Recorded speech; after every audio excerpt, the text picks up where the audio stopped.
was on. It was just so I know when to do things. Oh right, yeah, yeah. This is how you do. It's like a clapboard, isn't it? Yeah.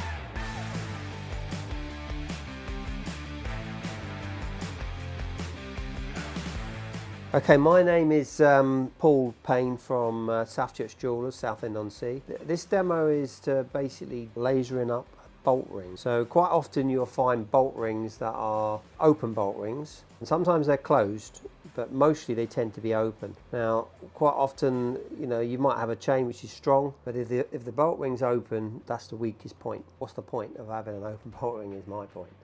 So what we're going to do is we're going to laser this ring up so it's strong without affecting the spring inside the bolt ring. Obviously, if you put a flame on that, sometimes you can be successful with a flame. Mostly you're not, but with a laser you're 100% successful, and it really is a straightforward process. That's my next demo. Okay, so I'm just showing you the ring open. As you can see, where I need to join it is right on the bolt ring itself. So if you were to get a flame to this, you might get away with it, but unlikely. So I'm going to make sure that my powers are low. Again, always start low.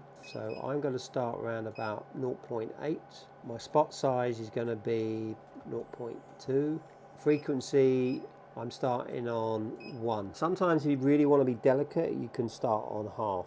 So the first thing I do is I just grab the ring and make sure that it's closed up, and I make sure it's close as I can get it, almost touching if possible. And then what I do as a little technique is I use either these parallels or a pair of pliers, and I hold it with the pliers, but also pressurize it so it's definitely touching. But the first thing I do is I hit the meaty part of the gold. I don't touch the hollow bolt ring. I hit the meaty part at the back just to check my power, and as we can see, there's not much action. So I'm now going to power, and I'm going to increase that.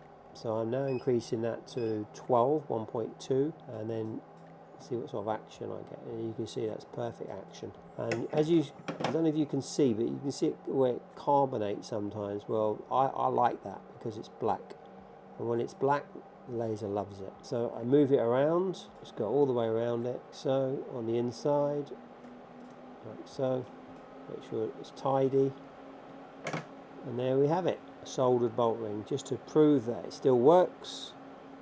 There you go, no problem at all, doesn't really touch the spring whatsoever. So I'm about to polish this bolt ring, and one of the beauties of a laser is that, if you can see, there's hardly any contamination at all. It's so neat. And I can literally go onto the polish machine, put the rouge mop on, and literally just buff it over in a few seconds.